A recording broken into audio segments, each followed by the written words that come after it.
हमसे अब्दुल्लाह बिन यूसुफ ने बयान किया, उनसे लैस ने, उनसे सईद बिन अबी सईद ने, वो अबू शुरैह से रिवायत करते हैं कि उन्होंने अम्र बिन सईद वाली मदीना से जब वो मक्का में इब्ने ज़ुबैर से लड़ने के लिए फौजें भेज रहे थे, कहा कि ए अमीर, मुझे आप इजाज़त दें तो मैं वो हदीस आपसे बयान कर दूं जो रसूल अल्लाह सल्लल्लाहु अलैहि वसल्लम ने फ़तह मक्का के दूसरे दिन इरशाद फरमाई थी।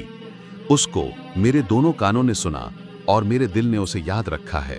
और जब रसूल अल्लाह सल्लल्लाहु अलैहि वसल्लम ये हदीस फरमा रहे थे तो मेरी आंखें आप सल्लल्लाहु अलैहि वसल्लम को देख रही थीं। आप सल्लल्लाहु अलैहि वसल्लम ने पहले अल्लाह की हम्दो सलाह बयान की, फिर फरमाया कि मक्का को अल्लाह ने हराम किया है, आदमियों ने हराम नहीं किया। तो सुन लो कि किसी शख्स के लिए जो अल्लाह पर और यौम आखिरत पर ईमान रखता हो जायज़ नहीं है कि मक्का में खून रेजी करे या उसका कोई पेड़ काटे। फिर अगर कोई अल्लाह के रसूल के लड़ने की वजह से उसका जवाज़ निकाले तो उससे कह दो, अल्लाह ने अपने रसूल सल्लल्लाहु अलैहि वसल्लम के लिए इजाज़त दी थी, तुम्हारे लिए नहीं दी, और मुझे भी दिन के कुछ लम्हों के लिए इजाज़त मिली थी। आज इसकी हुर्मत लौट आई जैसी कल थी, और हाजिर गायब को ये बात पहुंचा दे। ये हदीस सुनने के बाद रावी हदीस अबू शुरैह से पूछा गया कि आपकी ये बात सुनकर अम्र ने क्या जवाब दिया।